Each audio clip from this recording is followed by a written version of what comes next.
Alhamdulillah. Alhamdulillahilladzi ja'ala yawmal jumu'ah wa syarra rajul awal wa nawwara qulubal mu'minin bil ma'rifah wa annas qulubuhum bit tauhid. Asyhadu an la ilaha illallah wahdahu la syarika lah wa asyhadu anna Muhammadan abduhu wa rasuluh. Allahumma shalli wa sallim wa barik ala sayyidina Muhammad wa ala alihi wa sahbihi rasulillahi ajma'in, amma ba'd. Fa ya ayyuhal muslimun ittaqullah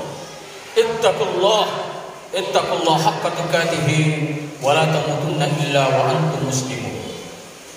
Wa qala Allah ta'ala fil Qur'anil Karim wastawal qailin a'udzu billahi minasyaitonir rajim. Bismillahirrahmanirrahim. Muhammadur Rasulullah walladzina ma'ahu asyidda'u 'alal kuffari ruhama'u bainahum tarahum ruk'an sujjadan yabtaguna fadlan minallahi wa ridwana simahum fi wujuhihim min atharis sujud. Sadaqallahul azim wa sadaqa rasuluhun nabiyil karim wa nahnu ala dzalika minasyahidin wasyakirin walhamdulillahi rabbil alamin. Hadratul muhtaramin jamaah salat Jumat Masjid Al-Ansar yang insyaallah dimuliakan Allah Subhanahu wa taala. Bersyukur kita kepada Allah Subhanahu wa taala pada siang hari ini, Jumat tanggal 18 Rabiul Awal 1440 Hijriah, bertepatan pada tanggal 14 Oktober 2022 Masehi. Allah masih memberi kita napas, Allah masih memberikan kita kesempatan sehingga kita dapat melangkahkan kaki, memayangkan tangan di rumah Allah Subhanahu wa taala di Masjid Ansar Sengkuang ini. Mudah-mudahan Allah Subhanahu wa taala selalu memberikan kita taufik dan hidayahnya, dan kita selalu bisa belajar mengaktualisasikan, mempraktikkan rasa syukur itu di dalam kehidupan kita sehari-hari. Kemudian salawat dan terima salam kembali dikirimkan kepada junjungan kita keriman baginda Rasulullah sallallahu alaihi wasallam. Biqaulina Allahumma shalli ala sayyidina Muhammad wa ala ali sayyidina Muhammad. Mudah-mudahan dengan seringnya kita berselawat, kita dapat mengamalkan sunnahnya sebagai umat akhir zaman, sebagai kecintaan kita, kerinduan kita, mahabbah kita kepada Rasulullah sallallahu alaihi wasallam. Man ayya sunnati faqad ahabbani wa man ahabbani kana ma'il jannah. Barang siapa yang menjalankan sunnahku berarti dia cinta kepadaku, dan barang siapa yang cinta kepadaku maka ia akan bersamaku kelak dalam surga Allah Subhanahu wa taala, insyaallah taala birahmatillah wa rahmatil alamin. Hadirin sidang jamaah Jumat yang berbahagia, lewat mimbar yang mulia ini khatib juga tidak bosan-bosannya kembali mengingatkan, wabil khusus peringatan kepada khatib sendiri. Mari selalu kita tingkatkan kualitas ketakwaan kita. Takwa dalam arti imtisalu awamirillah wa ijtinab sirra wa alaniyah. Melaksanakan perintah Allah, menjauhi segala apa yang dilarang Allah Subhanahu wa taala, baik itu dalam keadaan terang-terangan maupun dalam keadaan sembunyi-sembunyi. Jamaah dimuliakan Allah Subhanahu wa taala, sehubungan kita masih dalam masa Maulid Rasul, bulan dilahirkan Nabi kita Muhammad sallallahu alaihi wasallam.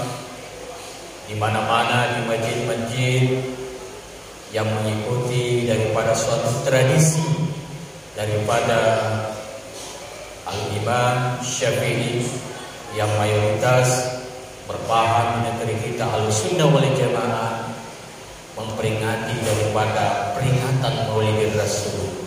Dan malam ini insyaallah di masjid kita akan mengadakan peringatan Maulid Rasul. Jangan sampai acara ini hanya menjadi suatu peringatan seremonial saja, acara yang begitu-begitu saja, tidak bisa kita mengambil hikmah. Karena tujuan peringatan itu adalah untuk bagaimana kita mencontoh daripada akhlak Rasulullah Sallallahu Alaihi Wasallam. Karena Nabi kita diutus di permukaan bumi ini untuk menyempurnakan akhlak manusia. Innama bu'ithtu liutammima makarimal akhlak. Sesungguhnya aku diutus di permukaan bumi ini untuk menyempurnakan akhlak manusia. Maka dari itu, dalam khutbah Jumat yang mulia ini, khatib mengambil tema yakni karakteristik umat Nabi Muhammad. Apa itu karakteristik? Yakni bagaimana sih perilaku, tanda daripada umat Nabi Muhammad. Bukan saja memperingati maulidnya, namun bagaimana kita menteladani daripada budi pekerti daripada Rasulullah Sallallahu Alaihi Wasallam. Sidang jamaah yang dimuliakan Allah Subhanahu Wa Taala. Oleh karena itu menjadi sangat penting bagi kita untuk mengetahui karakteristik umat Nabi Muhammad yang disebutkan di dalam Al-Quran untuk selanjutnya kita wujudkan dalam kepribadian kita masing-masing. Di dalam Al-Quran surah Al-Fath ayat 4 ayat 29, surah yang ke-48, sebagaimana hati bacakan tadi di awal khutbah, Muhammadur Rasulullah, Muhammad itu utusan Allah. Wallazina ma'ahu asyidda'u 'alal kuffari ruhama'u bainahum.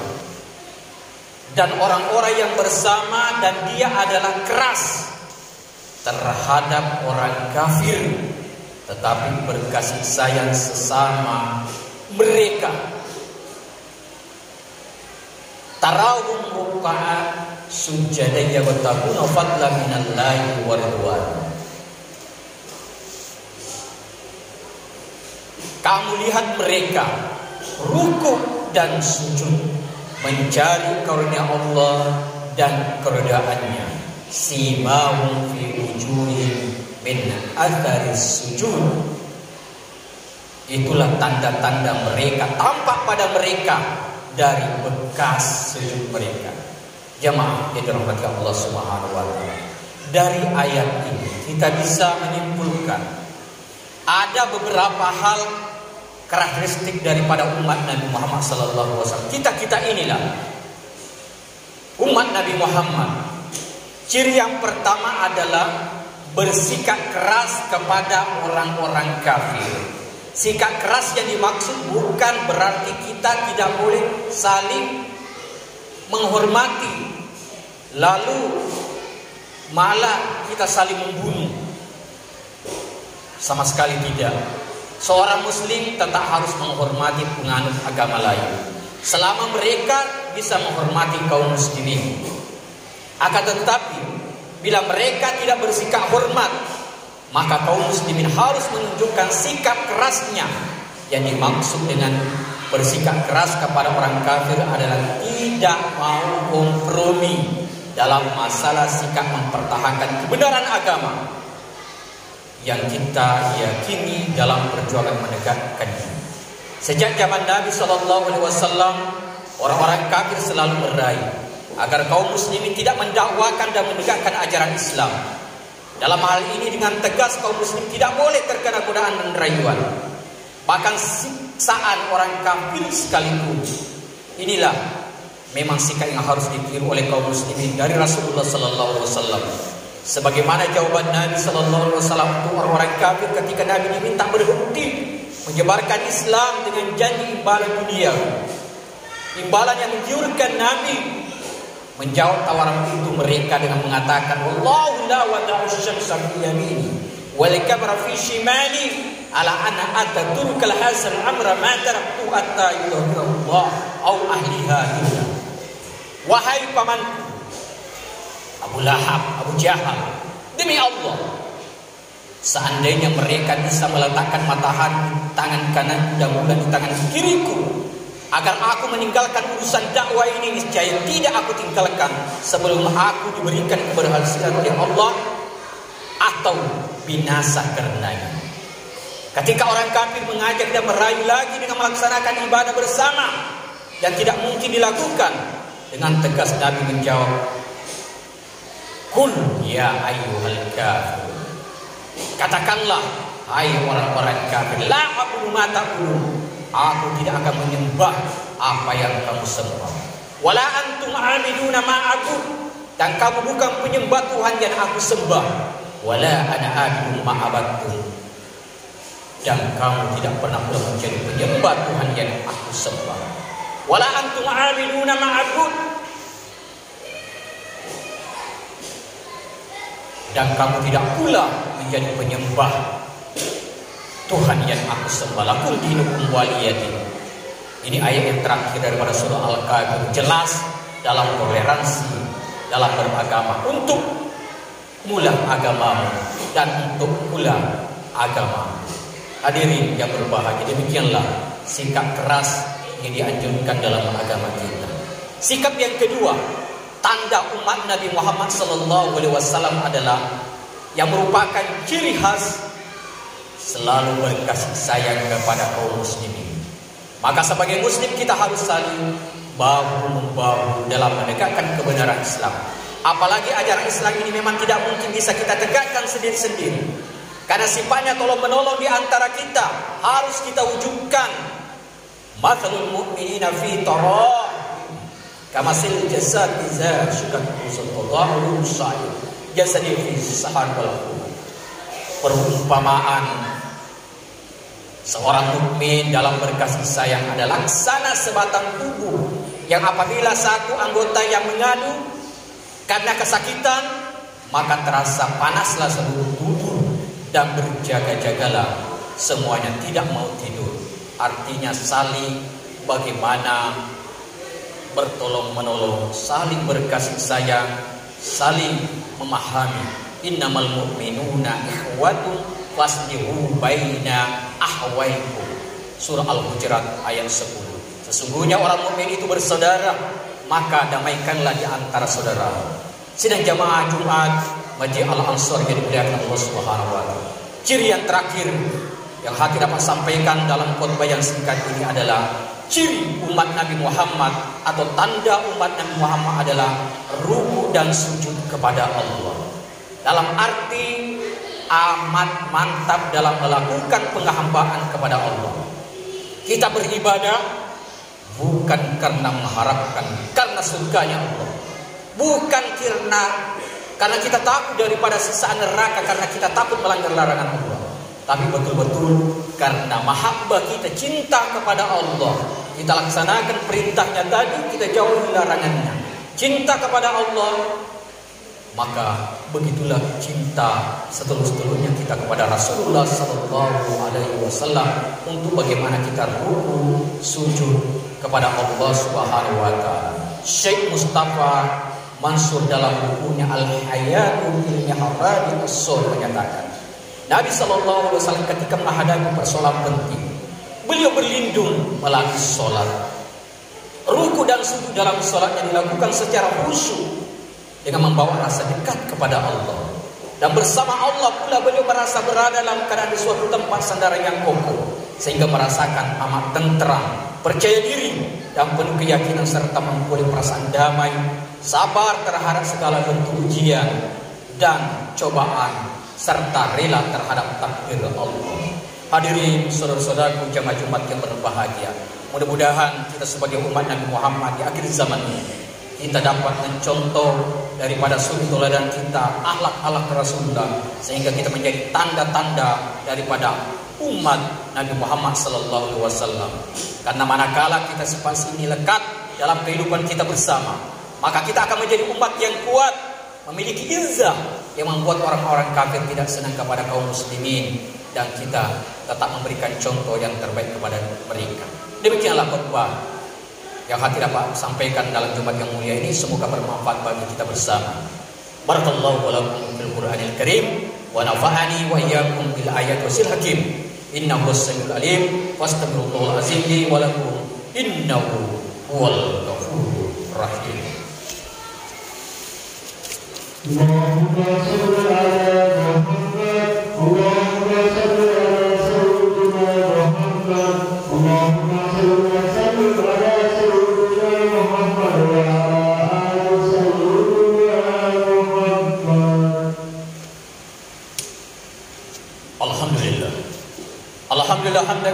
كما أمرك لمن جاهد وكفر وأشهد أن محمدا مبعوث رحمة للعالمين الخلائق والبشر اللهم صل وسلم وبارك على سيدنا محمد وعلى آله وصحبه رسول الله أجمعين أما بعد فيا أيها المسلمون اتقوا الله حق تقاته ولا تموتن إلا وأنتم مسلمون وقال الله تعالى في القرآن الكريم واستغفر قائلين أعوذ بالله من الشيطان الرجيم بسم الله الرحمن الرحيم إن الله وملائكته يصلون على النبي يا أيها الذين آمنوا صلوا عليه وسلموا تسليما وارض اللهم عن الراشدين أبي بكر وعمر وعثمان وعلي وصحابة التابعين والعلماء إن شاء الله تعالى برحمة الله وكرامته من العالمين آمين يا الله آمين يا رب العالمين اللهم اغفر للمؤمنين والمؤمنات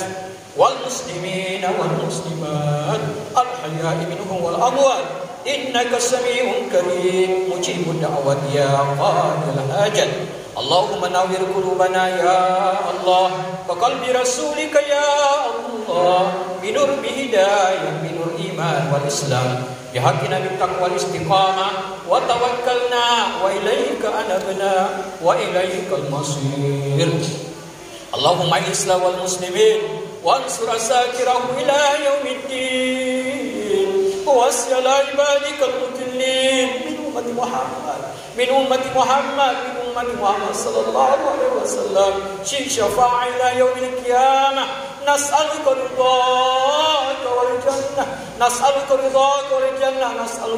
والجنة يا الله ونعوذ بك من شهدك والنار اللهم اجعل بلدتنا هذه آمنة مطمئنة خصوصا بلاد إندونيسيا القاهرة المدينة الباتم بلد طيبة وربه الغفور ربنا آتنا في الدنيا حسنة وفي الآخرة حسنة وقنا عذاب النار وقنا عذاب القبور يا الله وقنا عذاب يوم المحشر وجنة الأبرار يا عزيز يا غفار يا رب العالمين عباد الله إن الله يأمركم بالعدل والإحسان وإيتاء ذي القربى وينهى عن الفحشاء والمنكر والبغي يعظكم لعلكم تذكرون ولذكر الله أكبر والله يعلم ما تصنعون قم فنادي بالصلاة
بسم الله الرحمن الرحيم الحمد لله رب العالمين الرحمن الرحيم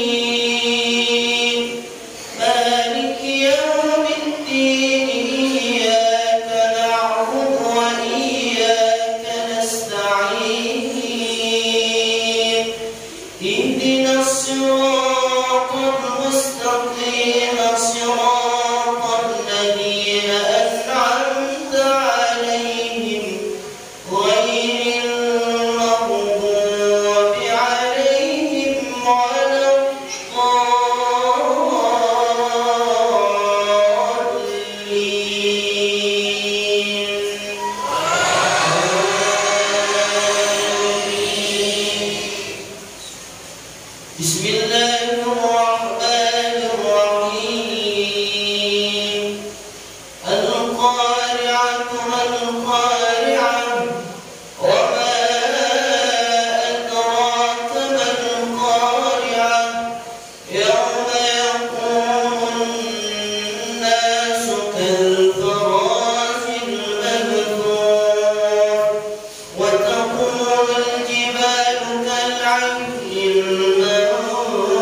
السلام عليكم ورحمة الله.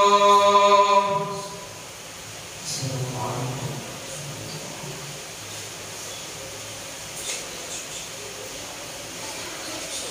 الله العظيم الذي لا إله إلا هو المؤمن إليه. الله العظيم الذي لا إله إلا هو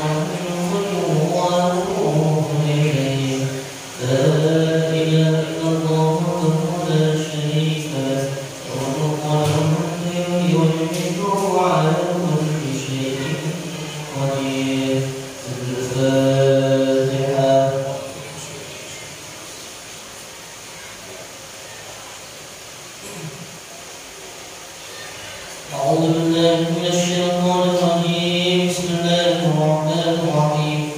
الحمد لله رب العالمين والصلاة والسلام على أشرف المرسلين سيدنا محمد وعلى آله وصحبه أجمعين.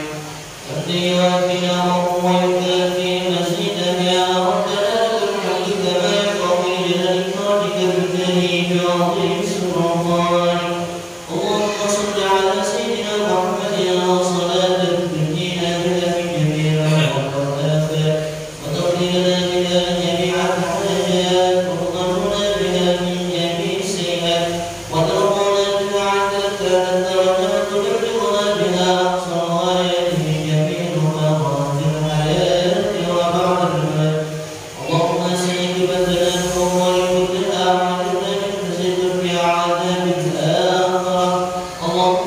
الناس